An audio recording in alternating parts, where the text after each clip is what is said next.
Hello guys, this is Sandhya and welcome to my YouTube channel.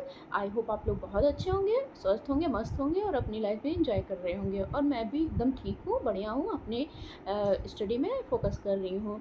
तो आज मैं LT grade की प्रिपरेशन के बारे में थोड़ा सा डिस्कशन करना चाहूँगी। ये ब्लॉग उसी के लिए है फ़िलहाल के लिए। तो मैं पहले सबसे अपने बारे में थोड़ा सा बता दूँ कि मेरा नाम संध्या है और मैं टीजीटी के लिए प्रिपरेशन कर रही हूँ। साथ ही साथ एलटी ग्रेड और जीआईसी और ईएमआरएस जो वैकेंसी आ रखी है एकलव्य मॉडल स्कूल में, उसकी भी साथ साथ प्रिपरेशन कर रही हूँ। मेरा सब्जेक्ट इंग्लिश है, इंग्लिश लिटरेचर। और मैंने सीटेट क्वालिफाई कर रखा है, बीएड कर रखा है, प्लस ओ लेवल और पीजीडीसीए भी कर रखा है। और अभी मैं फ़िलहाल के लिए गवर्नमेंट जॉब की प्रिपरेशन कर रही हूँ। और एक एस्पायरेंट का मेरे पास बहुत दिन से एक कमेंट आ रहा था कि वो 8 साल अपनी स्टडी छोड़े हुई हैं और उन्हें समझ नहीं आ रहा है वो एलटी ग्रेड की प्रिपरेशन कैसे करें।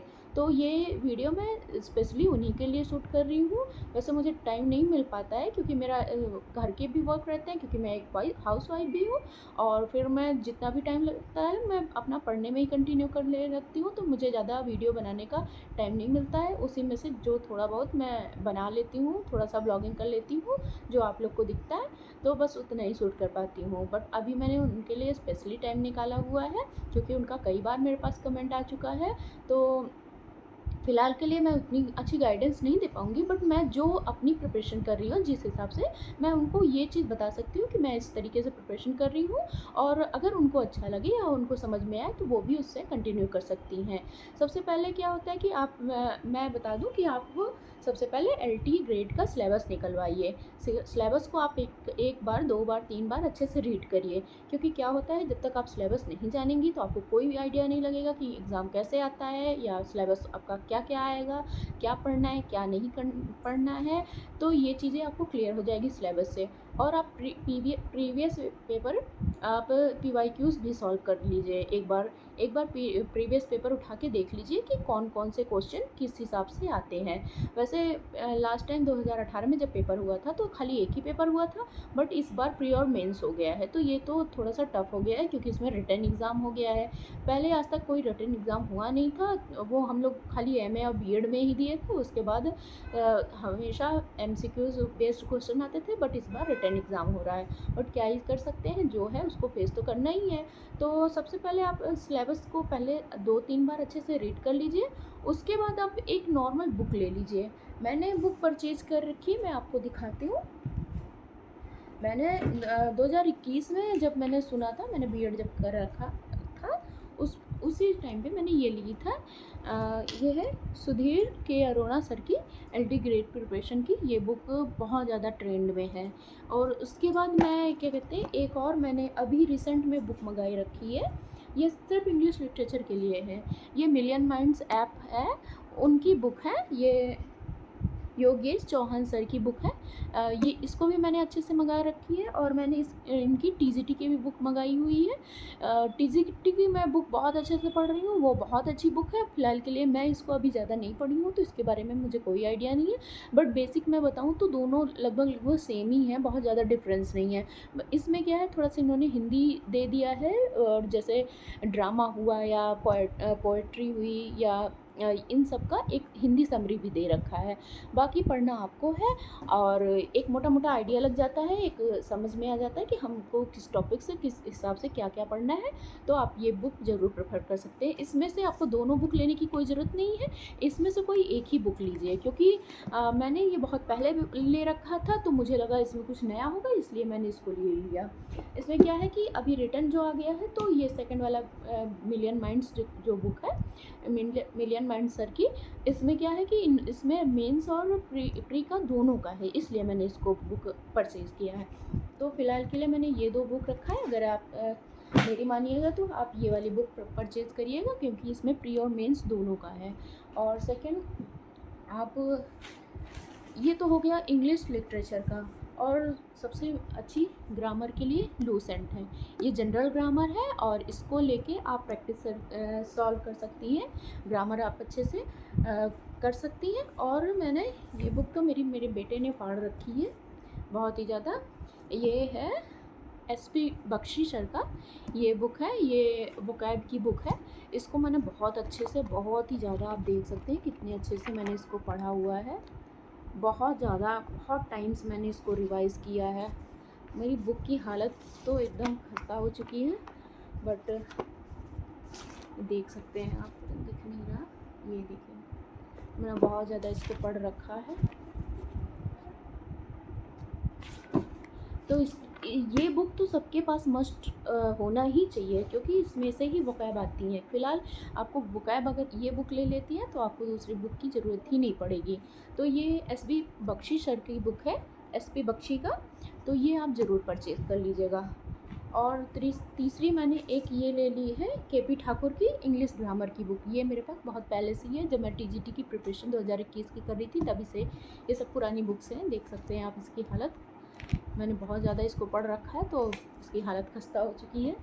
तो ये हो गई। और फिर और सबसे बड़ी चीज़ क्या होता है ना कि आप अपना पढ़ते पढ़ते, चाहे यूट्यूब से ही, चाहे आप कोई क्लास ज्वाइन कर लीजिए, कोई ऐप से, कोई किसी सर का बैच ले लीजिए। वैसे मैं बता दूं, मैंने खान सर का बैच लिया हुआ है, प्रगति करके बैच है, प्रगति वो है, मुझे पड़ा था 699 पे, उनका ऑफ़र चल रहा था तभी मैंने लिया था, क्योंकि मुझे इसमें ज़्यादा पैसे इन्वेस्ट नहीं करने थे। बाकी सारे जितने भी सर लोग हैं उनका कहीं 2000, कहीं 3000, कहीं 4000, ऐसे ऐसे करके उनके क्या कहते हैं वो बैचेस हैं।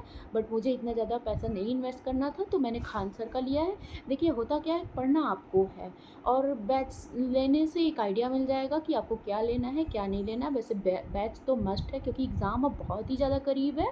अगर आप चाहें तो आप ले सकती हैं, और लेना भी चाहिए। मैं तो प्रेफर करूँगी कि आप ज़रूर से ज़रूर लीजिए, क्योंकि इससे रहेगा ना कि आप अगर एक बार बुक भी नहीं लेंगी तो आप बैच से कम आपको आइडिया तो लग जाएगा कि आपको क्या पढ़ना है क्या नहीं पढ़ना है, क्या स्किप करना है, क्या रीड करना है, क्या आपके लिए इम्पोर्टेंट है। बैच लेना बहुत ज़्यादा ज़रूरी है। मैंने तो ले रखा है, प्रगति करके बैच है, अगर आप चाहें तो वो ले सकते हैं। अफोर्डेबल है, अभी शायद 799 में है क्या, उस टाइम 100 रुपये ऑफ था। और ये मैंने नोट्स बना रखे हैं पूरा, ये मैंने टोटल ही सिर्फ शेक्सपियर का नोट्स है, मैंने अपना पर्सनल नोट्स बनाया हुआ है। ये आज का नहीं है, 2021 का ही सारा नोट्स है मेरा, क्योंकि उसके बाद 22 में एग्ज़ाम था। ये मैंने वो कैब की नोट्स बना रखी है, देख सकते हैं।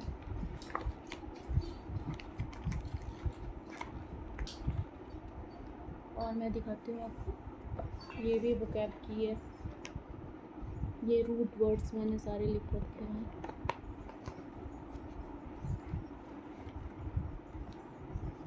और आपके पास ये लूसेंट होना तो मस्ट है, क्योंकि जनरल अवेयरनेस जो आएगा इसी से ही आएगा, बहुत डीप नहीं पूछेंगे, बट इसको पढ़ना ज़रूरी है। और नहीं बेटा मत करो, ये हमारे लाडले आ गए हैं साथ में परेशान करने के लिए। अभी ये फ़ोन नहीं चलाने देंगे मुझे, अभी रुको, मम्मा थोड़ा सा वीडियो बना रही है। और एक ये आप ले लीजिएगा, चाहे आप की ले लीजिएगा, चाहे घटना चक्र की ले लीजिएगा। ये कंपटीशन सारे जितने एग्ज़ाम हुए हैं उसके PYQs हैं। ये तो मेरे बेटे ने फाड़ रखी है, बट मैं आपको दिखा दे रही हूँ। ये सब मैं नीचे टैग कर दूँगी, पूरा टोटल सबका बुक का नेम टैग कर दूँगी। अगर आप चाहें तो आप परचेज़ कर लीजिएगा। ये घटना चक्र की मैं नहीं ली थी मैंने, और छोड़ो यार, अभी रुक जाओ, मैंने ये ली थी यूथ कंपटीशन की। तो ये इतनी बुक मैंने ले रखी है। वैसे आपको इतनी ज़्यादा नीड नहीं है, बेसिक ले लीजिए। और सबसे पहले तो मैं ये बोलूँगी कि आप बैच ले लीजिए, उससे आपको एक 90% आपको समझ में आ जाएगा कि आपको क्या पढ़ना है क्या नहीं पढ़ना है। जब आप 1-2 बार 3 बार लेक्चर अटेंड करेंगी ना तो आपको खुद आइडिया लग जाएगा कि आपको किस हिसाब से कैसे क्या पढ़ना है। फ़िलहाल के लिए मेरे पास यही सब है और मैं इसी को पढ़ती रहती हूँ।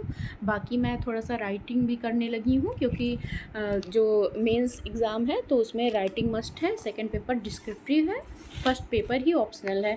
तो इसके लिए मैं डेली 1 या 2 पेज मैं राइटिंग देख के ही, अभी ऐसे मैं खुद से नहीं प्रैक्टिस कर रही हूँ, बट देख के ही मैं लिखती हूँ। 1-2 ऐसे ही कुछ टॉपिक उठा लिया है, वही सब मैं लिखती रहती हूँ। और मैं ये बोलूँगी कि सबसे पहली बात तो आप सिलेबस अपना डाउनलोड करिए। सिलेबस को 2 से 3 बार रिवाइज़ करिए, ताकि आपको आइडिया लग जाए कि आपका सिलेबस में क्या-क्या है, आपको क्या पढ़ना है, क्या नहीं पढ़ना है। उसके बाद आप एक बैच जॉइन कर लीजिए। मेरा सजेशन ये रहेगा, क्योंकि अफोर्डेबल प्राइस तो यही है, बाकी मुझे ज़्यादा नॉलेज नहीं है, क्योंकि हर मैंने देखा था 2 से 3 हज़ार, कोई 4 हज़ार, कोई 2,500, कोई 1500, ऐसे-ऐसे सब लोग अपना बैच चला रहे थे। तो मुझे फ़िलहाल के लिए एक एक रिदम चाहिए था, तो उसलिए मैंने एक बैच जॉइन किया है, जो कि खान सर के ऐप में ही है, ग्लोबल करके है। तो उसी में प्रगति बैच एक है, तो मैंने उसी को जॉइन कर रखा है। बाकी आपको जो समझ में आए, मैं ये इसी तरीके से प्रिपरेशन करती हूँ। बाकी आपको जो समझ में आए आप उस हिसाब से कर सकते हैं। फ़िलहाल के लिए आज इतना ही। और मेरा बेटा बहुत ज़्यादा मुझे परेशान कर रहा है, मेरा मेरा फ़ोन छीन रहा है, तो मैं ऊपर नीचे कर रही हूँ। और अभी ये मेरी बुक्स वगैरह सब निकालना चालू कर देगा, फाड़ना चालू कर देगा, इसलिए मैं ये ब्लॉग बंद करती हूँ अभी के लिए। अगर आपको मेरी वीडियो थोड़ी-सी भी हेल्पफुल लगी होगी, तो आप प्लीज़ कमेंट करके ज़रूर बताइएगा। और अगर आपको कुछ आइडिया लगा हो तो वो भी बताइएगा। आज के लिए बस इतना ही। Thank you for watching this video.